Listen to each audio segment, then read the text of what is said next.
It's nice to meet you. If you can maybe just give us an introduction of your name, your age, what do you do for a living, that would be awesome. Okay. Hi guys. My name is Mapaseka Machaba. I'm 34 years old. Obviously, I'm a female, and I work as an assistant manager at Clicks in Littleton. That's in Centurion. So yeah, that's all about me. I don't have much to say. I don't do much actually. But you are, It's just work and home all the oh, time. isn't it with all of us like that? They just like work and then Yeah. live. And you also have a child, if I'm correct, there. You're a Yes, I have mom. two beautiful kids. Yes, Yes. yeah. So you're a strong mommy also. Yeah. So Mapaseka, Yes. yeah, I just wanted to say thank you for joining us. And I wanted to ask, now we're going to dive into the more deeper stuff. I just wanted to Okay. ask, you were obviously now diagnosed with breast cancer, but what led up to the diagnosis of breast cancer? It was just a simple thing. Like I was playing with my 2-year-old. I think he was about a year or so by then. We were just playing in bed, cuddling and playing around. Then it happened that he stepped on my left breast. Then I felt it was painful. Then as I touched it, then I felt that lump. Then I realized what this could be. Then I didn't take it seriously. I just like, it's just something that will go away. Then when I went to work, I'm like explaining this to my colleague, what happened last night as I was playing with the kid. Then she said to me, don't take it lightly. Just go and do some tests and see if it's not cancer, because cancer is an in thing these days. Just check it out to be on the safe side. Then I took her words. It was on a Thursday night when that happened. Friday, I was explaining to my colleague. Then Saturday, I decided to go, let me go to a doctor and see. So when I went to my GP, and then he said to me, this is something else. I don't have machines to test you, like doing the mammograms and all that. I would refer you to a hospital rather. Then I went to the hospital on Monday. They did all the tests. Then I had to wait for I think it's a week or two. And then I was called in to go get my results. So when I got my results, at least my doctor was a lady and she was sweet, the sweetest doctor I ever met actually. Yes. So when we were there, she like, please undress, let me see it, let me do the mammogram again. Then she touched me, she did the test with her hands and everything, and she said, your results came back, how do you feel? I said, no, I would only feel better if you tell me what the results are. And she said, it shows that you have cancer, but we still need to do more tests to be certain about it. And I said, okay. Then she said, is that all you can say? I said, yeah, I'm also shocked. I'm surprised. I don't know how I'm feeling. My emotions were mixed actually. I didn't know whether to cry, whether to laugh. I was just numb. Then I said, you know what? Let me take it as it is. Hopefully, let me hope it won't be cancer. But most unfortunately, it was. Then that's how this journey began. I did the operation in May. And then I was scared, a little bit scared, but I just consoled myself. Like I'm not the first person to do the operation. People have been there, they've done it, it was successful, they came back home. Then I just told myself, I'm going to do this and it will be successful and I'll be back home. Yes. But it was different when I came home. Was it different? Oh. Yes, because when I came in after I was discharged, there was this, how do I call it? Like sort of a tub like that I always have to work that was sucking the blood from the operation. Yes. So it was difficult to make movements, to go bathing, to go make yourself breakfast, because it was always hanging in there. And it's not supposed to hang loose, because if it gets loose, then it's coming off from where it's supposed to suck. You are amazing. And then also being a mom, then you have to look after the kids and after yourself during that time. That must have been quite tough, eh? Sure. It has been, because I was also thinking of I was staying with my little girl. I was thinking of her, when she sees me like this, how is she going to react? How is she going to feel? It's something else. But I think she was a big girl. She took it like a big girl. Wow. She was stronger than I was. No, you were very strong. And I also wanted to ask you, so you went for the surgery, but you also had a few rounds of chemo that you the treatment plan that you received. The worst ever. I would never wish anyone to go through that. It's something else. It messes up your body. It messes up your ability to do things, because the minute you start with the chemo, you like losing your hair, you no longer have appetite for food. Sure. Your mouth tastes whatever you eat, it just tastes different from what you know. And then I'm a meat fan. I love meat. But when I was doing my chemo, it was the worst thing I could ever eat. I never liked, whether it's chicken, whether it's beef, even the smell of it, I didn't want it. What? So your body didn't like the meat during the time of the chemo? That is so not interesting. At all. Shame. So and then the other one, yeah, my nails changed. They were black. Yeah. What? My feet also changed. They were black underneath. So it was something else. You would wish, when is it going to end? But the first treatment, that's the one which is horrible, because as you change to the other, like it goes with portions. Like there's certain portion you take for, like, I think it was 3 months. Then after that 3 months, there's another one you take it weekly. So the weekly one was much better, because my hair started growing up. My nails started clearing up. At least it wasn't, they were not black anymore. And luckily, I'm a lady. I used to cover that black with Q-Tex. I have to do my nails more often to hide it. Yeah, sure, you are amazing. But when you're going for treatments, like in the treatment room, you meet a lot of people. We also share experiences. We also share what they come across. So I think that also motivated me. I'm not alone on this journey. There are people out there. Some were facing even worse situation than I was, because as we go for treatment, the other ones, you'd see them like being normal today. The next time you come for treatment, they're being pushed in wheelchair, they've lost weight. You could see that this person is really sick. So I think that kept me going for it. You know what? Never give up. Just be on a positive. Sure. And in your family, Mapaseka, do you have any people that have been diagnosed with cancer prior in your family? Yes, but at first I never took it seriously, because it was two of my uncles, my uncle and my grandfather, actually. They both had cancer of throat, I think. But we just thought, because they were smoking, it was due to the smoke. Oh, yes, yeah. Due to smoking, yes. So when I was tested and they asked me, do you have any background? I was like, no, I never had anyone. I'm the first one. Yes. But as I thought of it, like, my uncle passed on because he had a throat cancer. My grandmother, my granddad as well, the same thing. So it means this is genetic. Yeah, I can't say it's because they were smoking, it's because of that. Then it came to my mind, no, I'm not the first one, actually. Yeah, genetic. And it can also happen to anyone, any lady or any man. So yeah. And also you went for radiation treatment as well, if I'm correct, né? You finished with the radiation. Which was also horrible. The radiation wasn't so bad, but the effects were a little bit bad, because as they're burning that certain part where you had the cancer on, that part becomes black, totally black, like it's been sunburned or heat burned, something like of a sort. So my parts by my side, by my breast, it was horribly black. And they tell you not to scratch it, not to scrub it, not to do anything, just leave it like that. And then as you go on the process of the radiation, it becomes itchy on its own, and you can't resist not scratching. And the time you scratch, and the minute you scratch, then it gets like you cracking or you scratching yourself. So that's what they didn't want, because the minute you do that, it also has an effect on that healing part, because you're scratching it and then it becomes even more black. So the least you could do is just pat it, but don't do the scratching. Yes, it's gone. Now it's much better, because it started out as being black, like a bruise.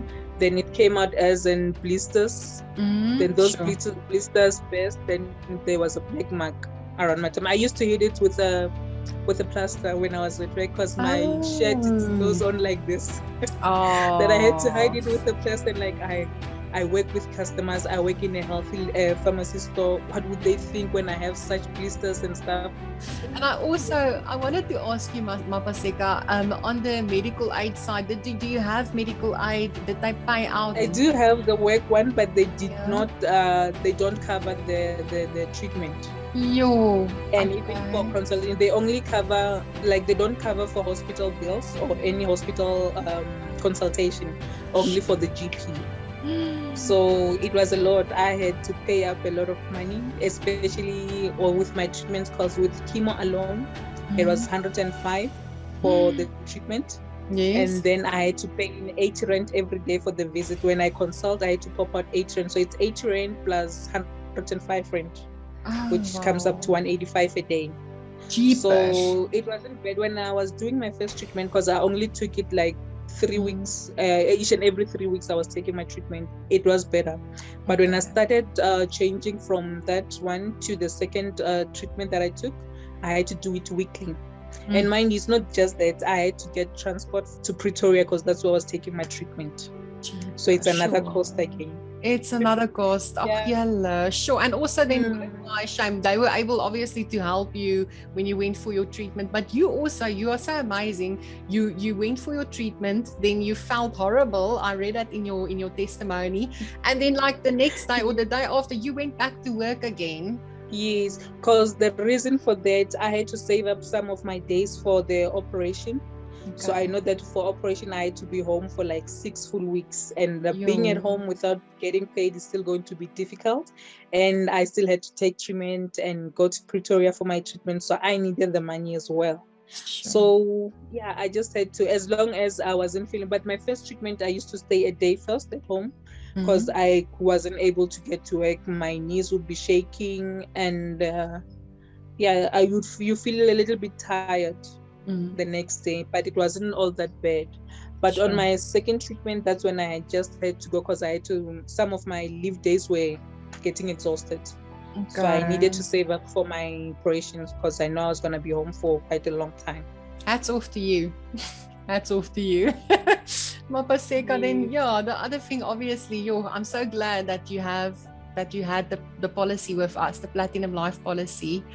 And I wanted to ask you, financially wise, obviously, it was obviously a big help on your side. How did this policy help you?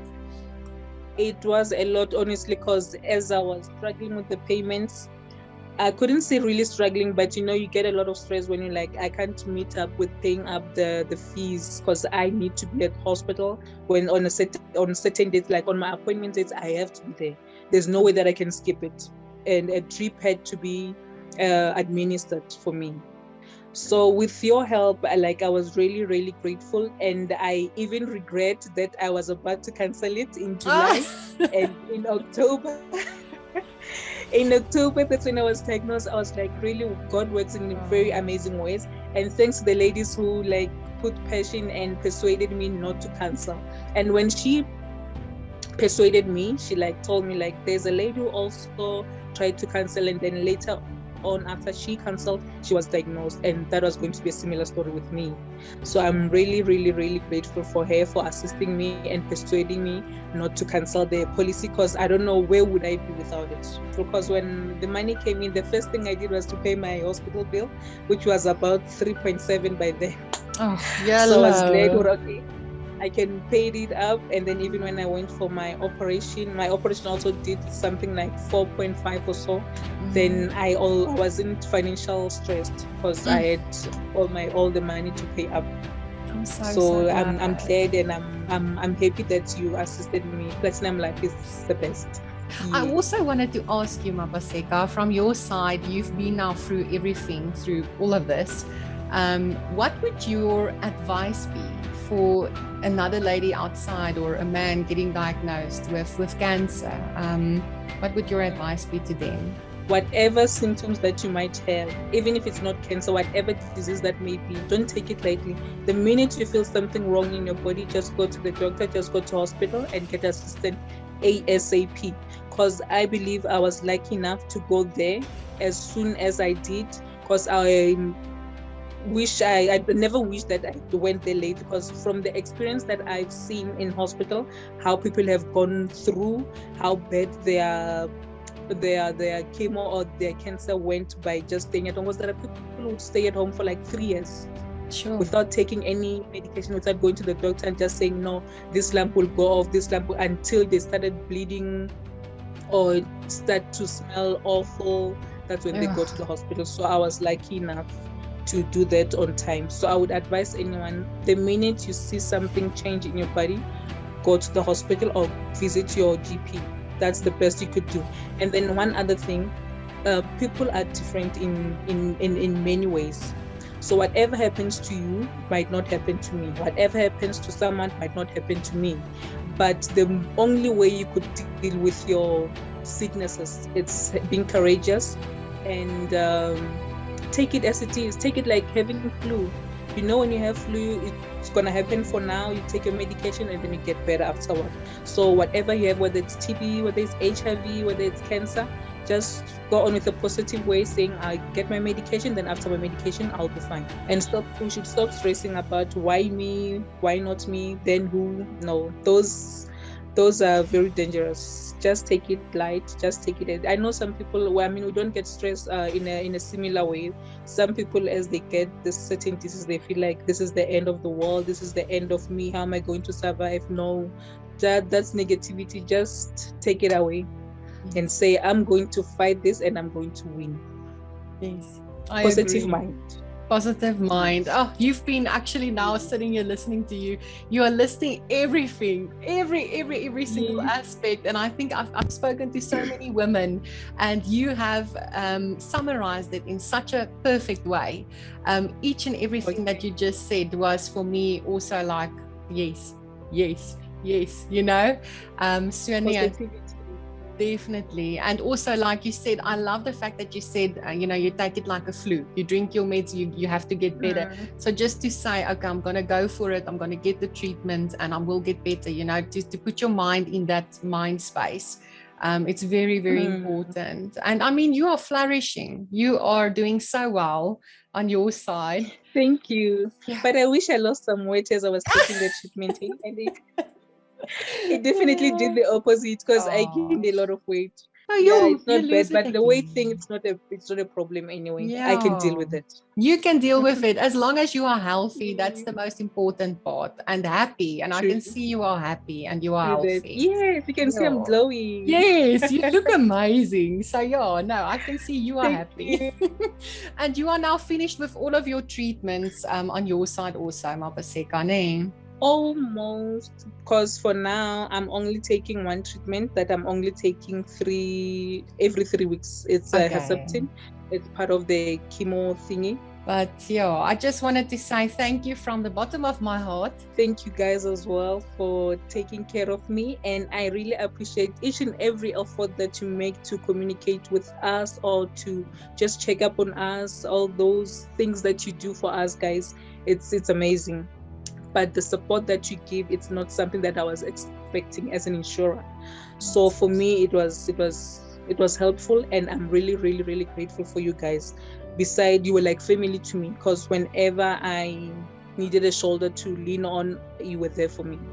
So honestly, now I really, really appreciate all the efforts you've done, guys. Keep up the good work, and don't just do it to Mapaseka, do it to every lady or everyone that has the insurance with you guys. Yes. Keep that support. It means a lot to us.